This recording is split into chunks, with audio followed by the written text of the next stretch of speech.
So ayun, magandang hapon po sa inyo lahat. So eto, nag-parcel tayo dito mga idol. Then eto, kung nakita niyo yung video natin, medyo okay lang. So anyways, eto mga idol, meron tayo ditong parcel. Eto mga idol, galing ito kay Sir Sam. Ayan. So sa mga interested po kay Sir Sam ng PSP slug, so paki-contact na lang po. Ilalagay ko yung link sa description niya mga idol. Or pwede nyo rin ako i-message mga idol para hingin yung link kung hindi nyo mahanap. So, eto mga idol yung pinadala sa atin. So, meron sa ating pinadala mga idol na 218. Unfortunately, mali ko yun mga idol. Yung 218 kasi na kinuha natin sa kanya or pinadala niya sa atin, sinabi natin, is hindi po siya appropriate dun sa ating barrel. So magpapalit tayo ng barrel dito. So hindi po itong NB70 yung ikakarga natin. Subukan natin, tingnan natin ito kung ano yung pinadala sa atin dito ni Sir. Nakapax.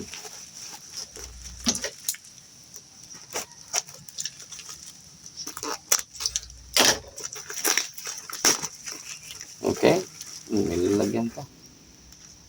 Ayan, napakaganda. So, meron tayo dito mga idol, premium slug. Ayan, sa mga interested po ng premium slug. So, ito premium slug. Di ko alam kung ito standard deep version. So, meron siya dito sa likod mga idol, 217 5.52 mm, 23 grains and standard version. Then deep version mga idol. So ito mga idol sealed. Okay? Uy, naka-sealed. So thank you. Ayan. Sir Sam.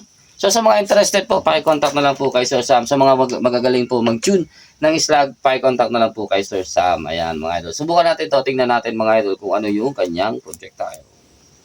So paano nga ba to? Ganda ng okay, may plastic siya eh. So pag walang plastic, yung dumating sa inyo, nabuksan na yan. Ganun lang, ayan. Tingnan natin itong deep version. Ayan, so napakaganda. So ito yung deep version niya, mga idol. Ay, hopefully, kaya makita. Baba natin dito para lumiwanag siya. Ayan. You know. So, ay, nahulog. So, para po siyang may skirt na pellet, you know. So, ito yung deep version niya. So, dito tayo sa baba, para makita ko rin.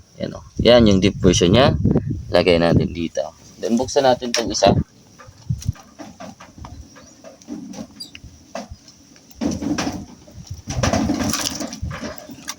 So, tingnan din natin ito.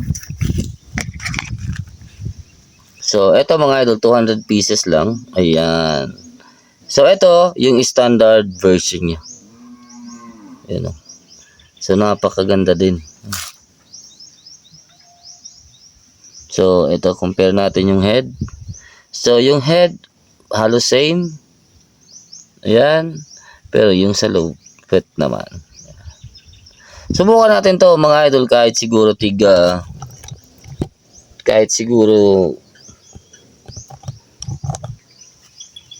mga idol counting shots lang kasi kung napanood nyo yung previous video ko mga idol dito sa GC Mag, so yung maximum velocity ko is 960 lang po sa 17 inches. Subukan natin salpakan siya ng 24 inches yung AC barrel. Try natin yun, then hopefully ma-index ko din yung barrel na yun kasi hindi ko po siya na-index, nawala po yung index ko doon. Hopefully ma-index ko, then hopefully makita natin yung patama mga idol ng PSP slug. So, meron pa rin ako dito mga idol ng PSP slug. Ayan. So, ito, same yan, same deep and standard, but 218. Okay? Ito naman yung iba ito, yung dati ito mga idol. Yan. So, ito yung flat lang yung skirt niya. Ito naman is 218 din. So, meron tayo. Lahat ito, mga idol, is PSP slug.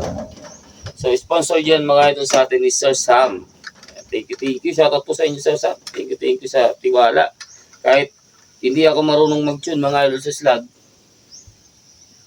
pinapadala niya tayo para talagang pilitin tayo mag-aral, mga idol. So, yung unit natin talaga na ginagamit, mga idol, sa pang-slug natin is yung tactical. So, hindi natin dala yung tactical. So, ito lang yung dala natin ngayon. Subukan ko lang sa GC Mag. So, wala naman mawawala. Kung maganda o pangit yung patama niya, okay lang ako dito. So, yung hahanapin ko kasi talaga, i-index ko yung barrel ng AC. Ulitin ko yung index at lalagyan ko na siya ng markings. Kasi nawala nga. So, subukan lang natin dito sa velocity na meron ito. So, palagay ko, mga idol, kung 24 inches ito, hopefully, kahit lumabas ito, mga idol, sa chrono natin ng kahit siguro mga 900 FPS lang. Okay na yan. So, subukan lang natin. So, hindi po ito final review, hindi ako makapagsabi sa inyo ng final review regarding po sa slug. Kasi nga po, hindi po ako marunong.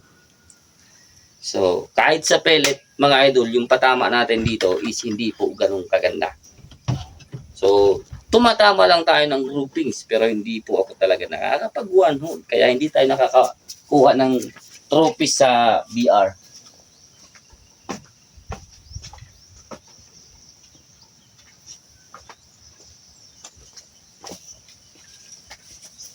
So, ito, yung gagamitin natin. AC barrel by Sir Arjun Castañez. Ayan. So, wala na akong RP. Yung RP barrel natin, mga idol, is nailabas ko na po.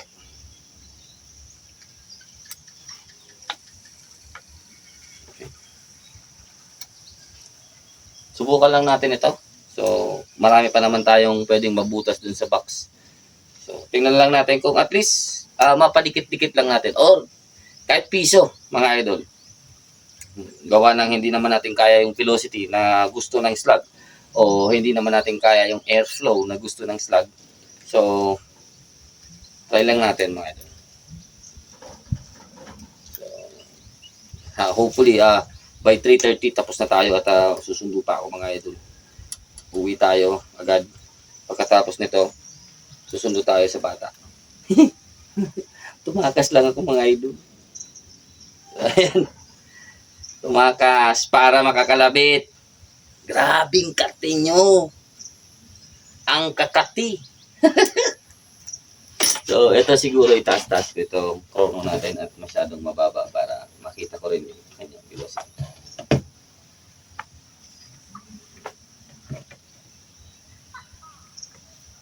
Para makita ko yung kanyang velocity. Okay na ako sa barrel.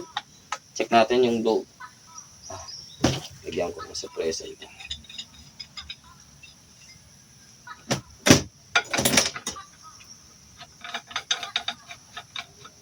Pag wala kasi, mga idol, suppressor, nag-i-error po yung chrono ko. So, tingnan ko lang kung may blowback. Silipin ko din kung isabit. Okay, wala nang isabit. Then, try natin kung meron tayo ditong blowback para sure. Okay, wala naman. Lagyan natin ng pellet.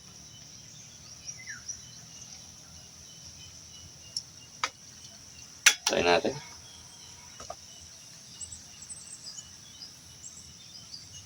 Wala. So, wala tayong blowback. Goods tayo.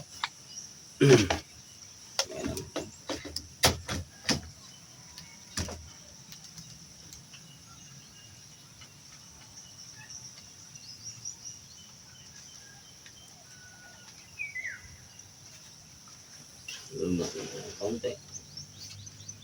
Mababa pa din. Pero hopefully, kaya na mabasa yung chrono natin. Anyways, kung hindi man natin makita sa chrono, okay lang yan.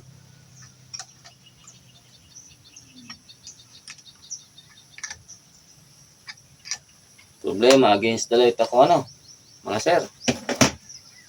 Siguro lipat ako dito. Against the light ba? Ayan. Against the light. Dito tayo, sa kabila.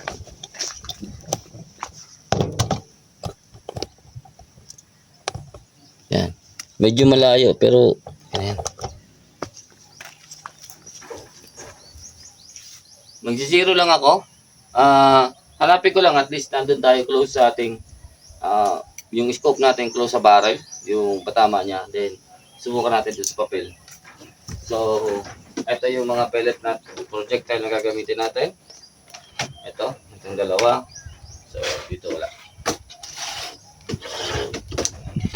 So, zero ko lang sa pellet para makita ko yung point of impact. Okay, recording. So, kahit hindi na tayo dito ang dami ito. Try ko lang. Okay.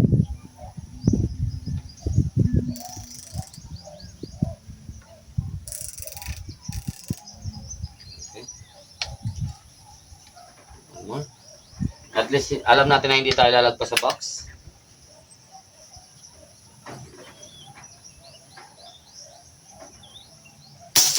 Okay. So, siguro lumagpas ako ng box. Okay na yan.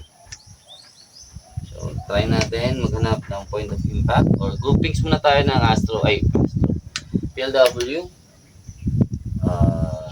Dito lang siguro sa baba.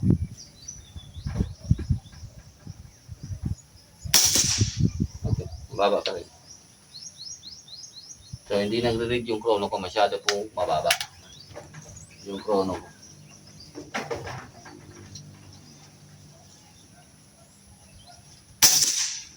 Okay, nag-one hole.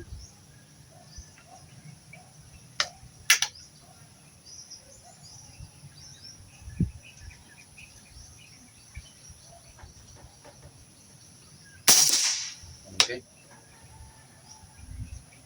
Okay lang yan. Hinahanap ko lang kung saan talaga siya bumabagsak, pumapatak yung ating pellet.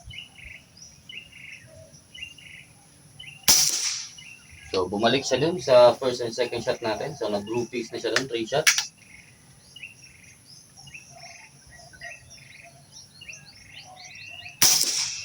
Okay. So, nagkakaroon ako ng spiral. So, gusto ko makita yung velocity ko dito. Baka hindi maganda. Okay, 1,044 feet per second yung binigay sa atin dito na velocity sa 24 inches. Okay. So, medyo mataas siya. Anyways, i-zero ko lang doon. Okay lang yan. Hindi naman tayo mag-tune ng pellet.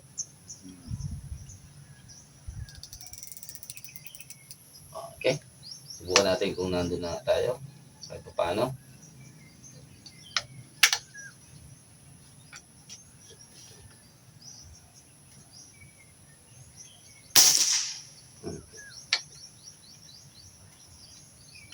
So, it's either left or right lang.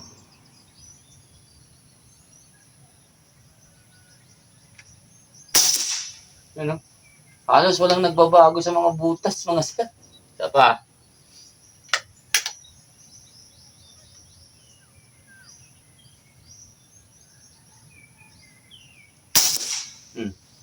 Ganda.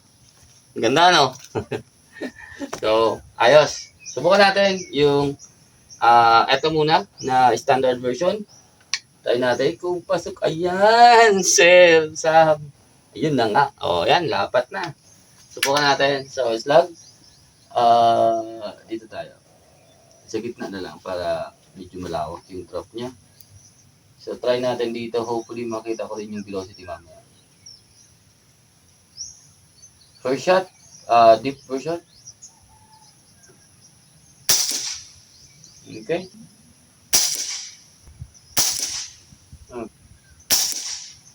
Okay. So, okay.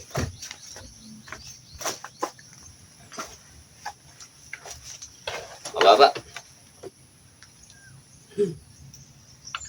Nakalimutan mag-load. Ulitin natin.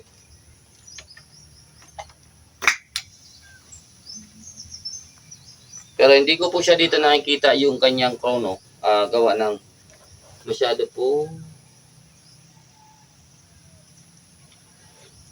mababa siya. So mas maganda kung nandito na level yung ating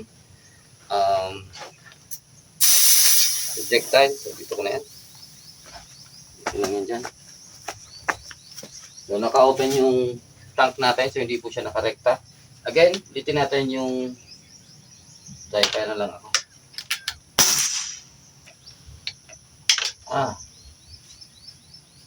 Okay, standard version. Try ulit natin dito naman. Katabi.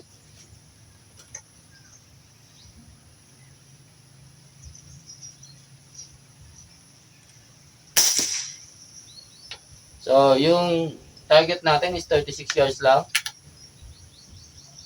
Ang expected, hindi dito stable ito.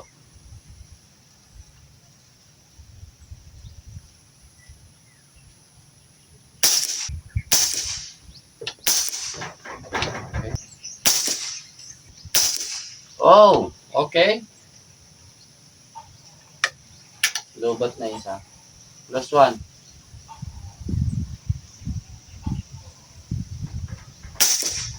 Okay.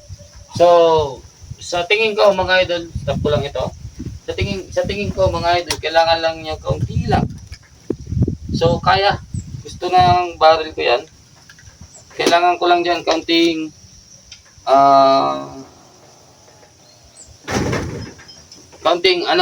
kaunting pihit pa. So, kaunting pihit pa lang, kaunting pihit lang mga idol. So, siguro bababaan ko yung velocity, pwede yan. Pero, dito sa setup ng GC Mag, well, kaya, okay. Gusto na ako doon mga idol sa hindi naka-tune. Tapos hindi naka-index. Pero, kung nakita nyo, yung sa PLW natin, medyo maganda din naman talaga.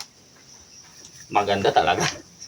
Anyways, try natin naman itong malalim. So, itong deep version, mga idol. So, siguro yung nangyari doon, nag-relay. So, recording, nag-relay. Hopefully maganda yung kuha din sa camera. So, ito, deep version. Try natin to. First shot.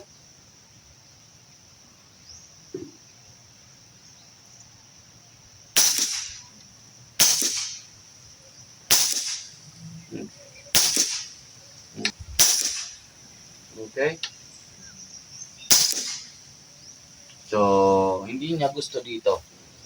So, 926 yung nakita ko. May nakita ako 926 feet per second yung bitaw niya dito sa 24 blade.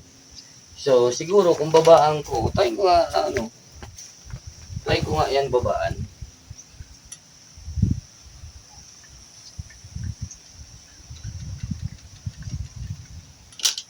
So, 926 siya. Kung sa mag-i-slug ka talaga, yung mga 926 mga ganyan, hindi po siya ideal. Kasi yung gusto natin sa slug is gusto natin ma-reach ang mataas na power para makarating siya ng malayo. So, yung mga ganong klaseng 926, although mas mataas yung BC niya, mas stable siya, kaso nga, yung power, halos kaya din ng pellet, kaya yung distance niya, halos kaya din ng pellet. So, mas gusto natin yung mataas yung velocity ng slug para ma-reach natin yung hindi abot ng pellet para maging stable pa siya.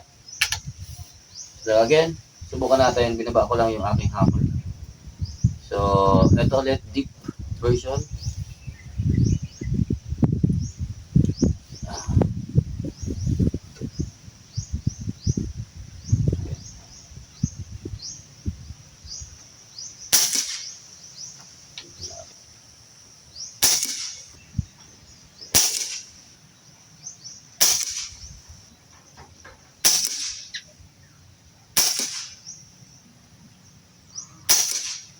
Yun, no?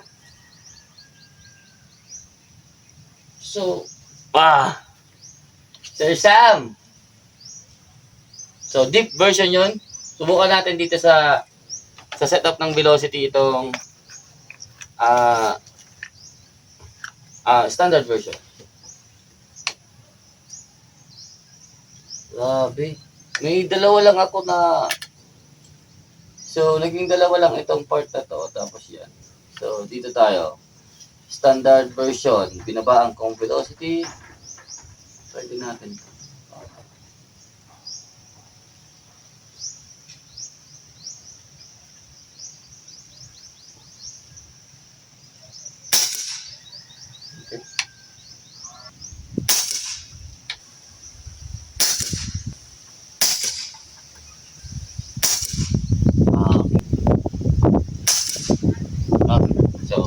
papahingahan na natin yan. At ang tawag nito. Anyways, kung nakita natin, dun sa isang tune natin, or hindi naman tune, sa isang velocity natin na nauna, 926 feet per second, yung gusto niya is yung standard. Yung sabi natin, okay na yan eh. Counting. Siguro kailangan niya kasi binabaan ko yung velocity ko. So, kailangan niya i-velocity up. So, kailangan itong standard is medyo mataas pang velocity. Siguro mga 950 pag panilipat to ng mga 950 mas maganda. So, ito naman na deep version, dun sa binaba naman natin siya nagdikit-dikit. So, magkaiba yung kanyang bigay na groupings. Hindi. Magkapare yung ibang group, magkaiba yung bigay nilang groupings, pero magkaiba yung sinet natin na velocity. So, try ko nga itong velocity dito sa binaba na natin siya. Try ko lang. Kasi nakita na natin yung isa, 926. Ito. Yun. Nawala yung kulot mo ngayon.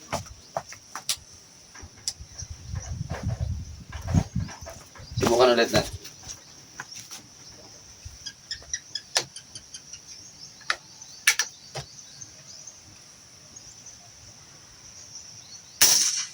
So, 921 pa din ako. So, nasa 921 pa din. So, pero nag-iba na siya. So, ibig sabihin, or, kailangan lang i-feed mo ng i-feed na isang batch. So, kung deep version lang.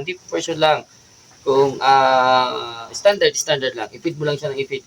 Kasi siguro nag-relate tayo sa dalawang unit. Gawa ng, kung alam niyo yung slug, mas malaki po yung kapit niya kaysa sa pellet. Kung ang pellet, yung kapit niya sa recting is kakaunti lang. Yung slug po halos whole body. Halos lahat po ito sa slug is kumakapit. So, anyways, thank you Sir Sam. Hopefully, ma-test ko ito. Gusto ko talaga mag-test ng slug. Gusto ko mag-test ng long range slug.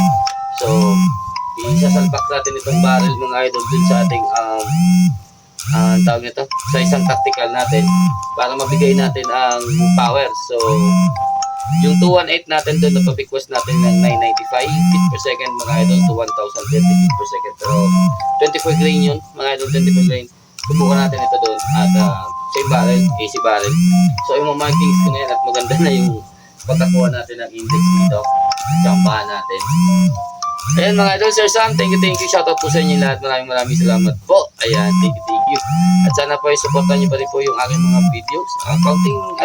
Counting testing lang. So, hindi po tune, hindi po At alam naman natin na hindi natin kaya. Ayan, so thank you Sir Sam. So, ito, experiment ko pa din ito sa unit ko para yung isang tactical natin is design na siya pang slug. Ito na yung gagamitin nating slug para dun sa tactical natin kung gusto natin mag-slug.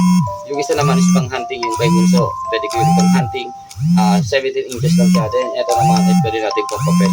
So pwede ko ito i-tune mga idol para sa papel. Specific lang for accuracy testing. So, ayun. Thank you. Hanggang dito lang. Take care. God bless. Peace out.